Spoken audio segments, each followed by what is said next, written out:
Le vent sifflait, faisant danser les flammes des torches qui vacillaient dans la nuit. Meng Wuya se tenait immobile, impassible comme un roc face à la tempête.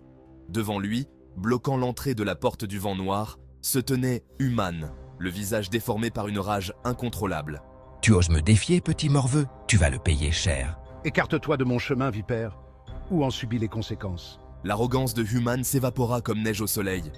Il avait senti la puissance brute qui émanait de ce jeune homme, une aura menaçante qu'il n'avait jamais rencontrée auparavant.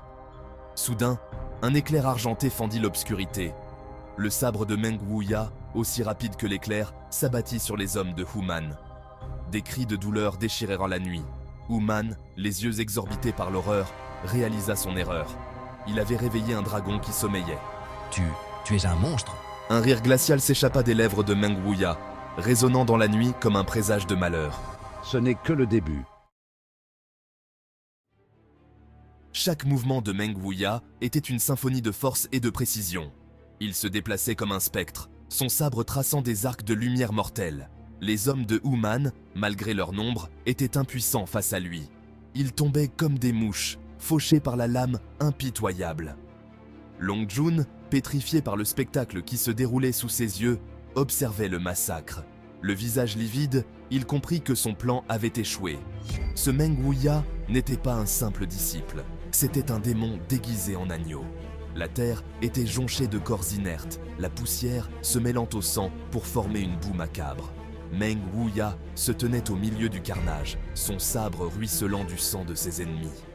Il était la tempête, le fléau divin, l'incarnation de la fureur. Va dire à ton maître de se préparer à affronter ma colère. Long Jun resta muet. Il tourna les talons et s'enfuit sans un mot, l'humiliation brûlant dans ses veines comme un poison.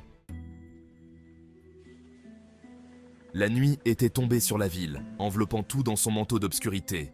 Long Jun, enfermé dans sa chambre, tremblait de rage et de terreur. Il n'arrivait pas à oublier le regard glacial de Meng Wuya, ni le massacre qu'il avait déchaîné avec une telle facilité. Ce maudit paysan, il me le paiera. Mais derrière la rage se cachait une peur viscérale, une terreur profonde qui le rongeait de l'intérieur. Long Jun avait vu la mort dans les yeux de Meng Wuya, une mort froide et impitoyable.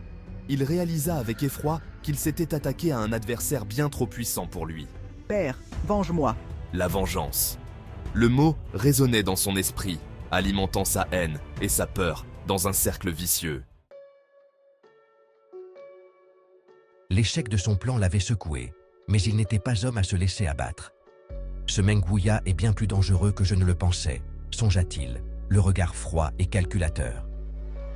Mais il représente une opportunité à ne pas négliger. Human nourrissait une haine profonde envers la famille Long, une haine qui le consumait de l'intérieur. Il voyait en Meng Wuya un outil, une arme qu'il pourrait utiliser pour assouvir sa soif de vengeance. « Il est temps », murmura-t-il, un sourire cruel éclairant son visage, d'attiser les flammes de la discorde. Le serpent avait parlé. Le destin de Meng Wuya et de la famille Long était désormais entre ses mains venimeuses, prêt à être manipulé à sa guise. Pendant ce temps, Kai Yang évoluait dans l'atmosphère animée et bruyante du centre commercial Blackwind. Il était à la recherche d'un certain type de minerai, un ingrédient crucial pour la création de puissants talismans. Des pierres spirituelles de feu, jeune maître ? Demanda un vendeur obèse, ses petits yeux brillants de cupidité à la vue du jeune homme. J'en ai de superbes, fraîchement sortis des mines du pic du Phénix. Kai Yang sourit poliment. Montrez-moi ce que vous avez, dit-il, son regard vif scrutant l'étalage avec attention. L'air était électrique d'anticipation. Le vendeur, sentant une vente juteuse, se profilait à l'horizon. Le vendeur s'empressa de présenter une boîte en bois, révélant une poignée de pierres rougeoyantes qui scintillaient faiblement. « Regardez ces beautés !»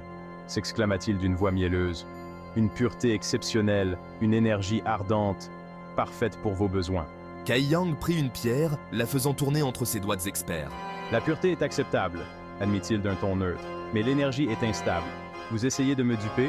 Le sourire du vendeur se figea sur ses lèvres, son assurance s'évaporant en un instant. Il avait sous-estimé ce jeune homme, qui n'était pas aussi naïf qu'il le paraissait. « Bien sûr que non, jeune maître, protesta-t-il avec un faux air outré. Disons, 10 pièces d'or par pierre. » Kai Yang rit doucement, un son amusé qui ne laissait rien transparaître de ses pensées. 5 pièces, et pas une de plus, répliqua-t-il en reposant la pierre avec un petit sourire narquois. Où je vais voir ailleurs. Soudain, la terre se mit à trembler violemment, sans prévenir. Un grondement sourd monta des profondeurs, faisant vibrer l'air comme un tambour. Les bâtiments autour d'eux tremblèrent, des fissures lézardant les murs comme des toiles d'araignées menaçantes. « Par les dieux !» s'écria le vendeur, les yeux exorbités de terreur. « Un tremblement de terre !»